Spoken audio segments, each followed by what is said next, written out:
Hello there, and now I'm going to do another review on my favourite film, The Sword and the Sorcerer. I did this before, but I had a lot of noise downstairs, and it didn't help when someone told me to shut up because they were trying to do something, and not having the respect that I was doing something myself. So now, I'm going to do a review on The Sword and the Sorcerer again. As we know, last time it started off with a lad and his family. An evil sorcerer wanted to take over, but before that the king resurrected him by a witch. Sorcerer got up, used his special powers, and he ripped her heart out. Not joking, literally ripped her fucking heart out. He then uses his powers to wipe the king's men one by one. The evil man becomes now the king. One mistake, there's a little boy who accidentally uses his hand in the fight, but has a magic sword, that being Sword and the Sorcerer. From 1982, it's not a bad fantasy film, and it is definitely not a kids' film. Which is like common in them days. There was a lot of Job the Barbarian sort of films. A couple of years later, this kid is now a man. With his magic sword, he meets other warriors and other people on his way. A beautiful princess and her brother gets kidnapped. In hope to satisfy this woman, he offers to help and install the king. The king does not know that this man wants his revenge, nor does he know who he is. It's a good film, it's very interesting, and again, it's not for the faint-hearted.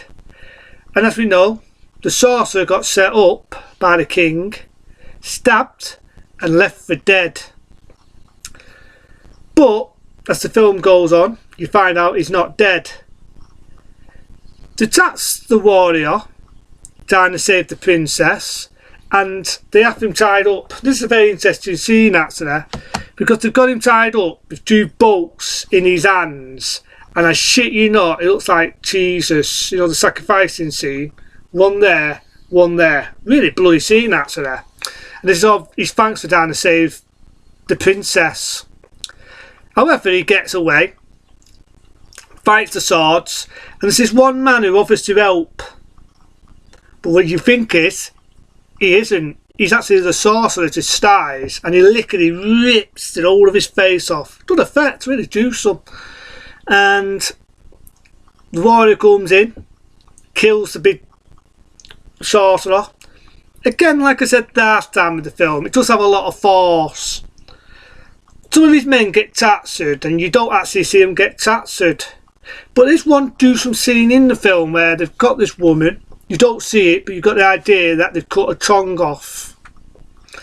And soon as it, even though you don't see it, you see the blood, and you've got the idea that this guy who tortures people cut her tongue off. It was that error.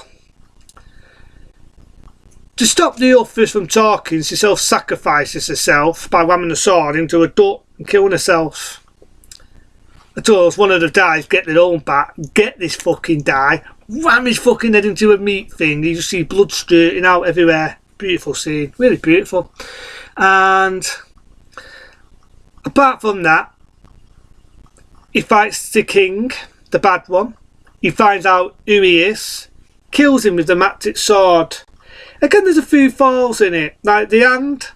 I wish it did. You ever see one done better? What's Army of Darkness? Army of Darkness, mecha hand, changes his hand a lot, has nails, has spikes a lot in Army of Darkness. So I wish I could have done that with the film a bit.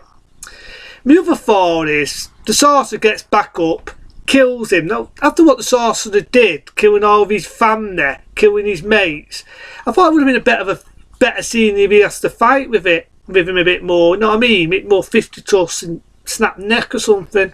So he uses the sword as different powers, and it makes the sorcerer use his powers, so then he can defeat him, stab the fucker, end of Sorcerer. But all in all, it's not a bad film. It has a happy ending, and that's my type of film. So for that, 10-star rating. Other than that, have a good one.